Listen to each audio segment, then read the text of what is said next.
Dear children, my name is Pooja Singh and I welcome you all to the first podcast on Civics Chapter 1, the Indian Constitution.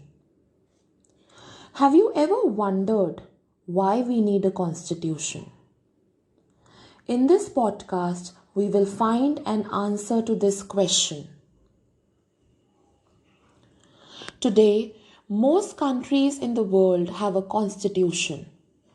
While all democratic countries are likely to have a constitution, it is not necessary that all countries that have a constitution are democratic.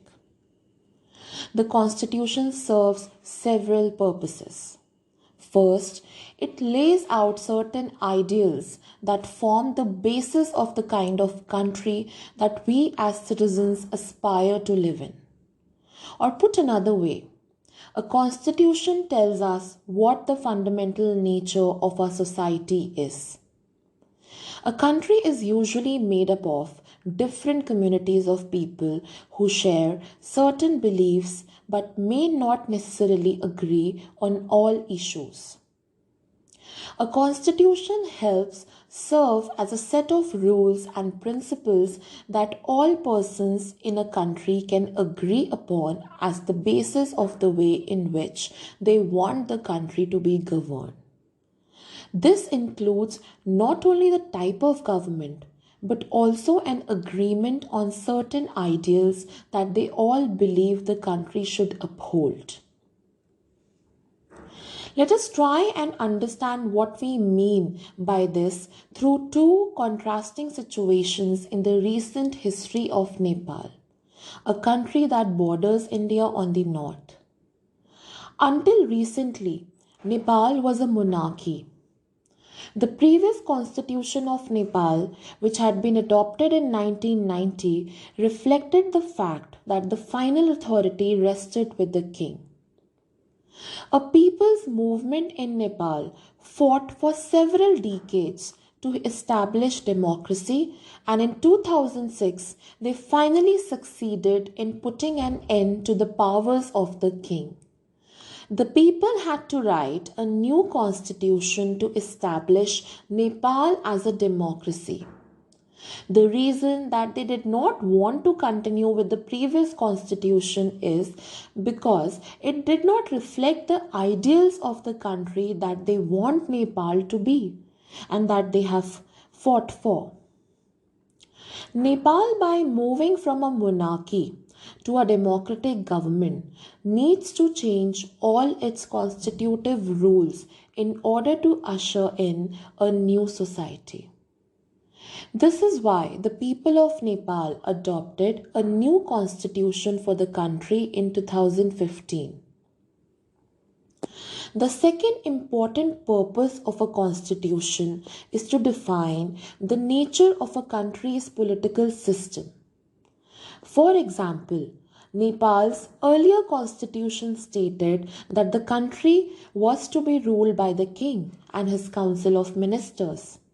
In countries that have adopted a democratic form of government or polity, the constitution plays a crucial role in laying out certain important guidelines that govern decision making within these societies.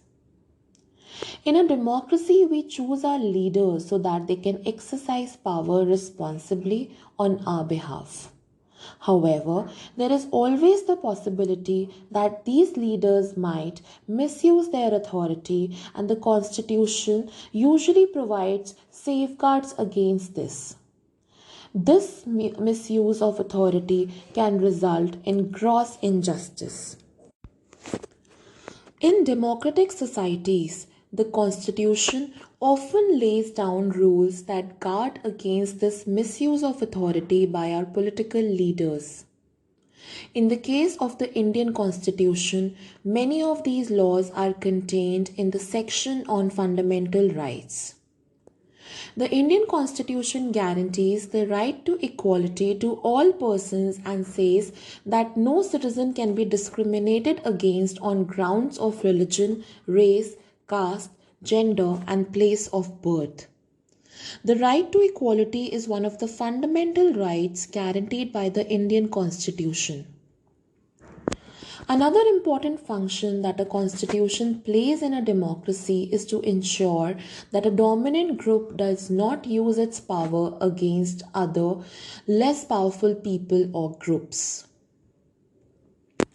Unhealthy situations can occur in democratic societies where a majority can continuously enforce decisions that exclude minorities and go against their interests. Every society is prone to this tyranny of the majority. The Constitution usually contains rules that ensure that minorities are not excluded from anything that is routinely available to the majority. Another reason why we have a constitution is precisely to prevent this tyranny or domination by the majority of a minority. This can refer to one community dominating another, that is inter-community domination, or members of one community dominating others within the same community, that is intra-community domination. The third significant reason why we need a constitution is to save us from ourselves. This may sound strange, but what is meant by this is that we might at times feel strongly about an issue that might go against our larger interests, and the Constitution helps us guard against this. The Constitution helps to protect us against certain decisions that we might take that could have an adverse effect on the larger principles that the country believes in.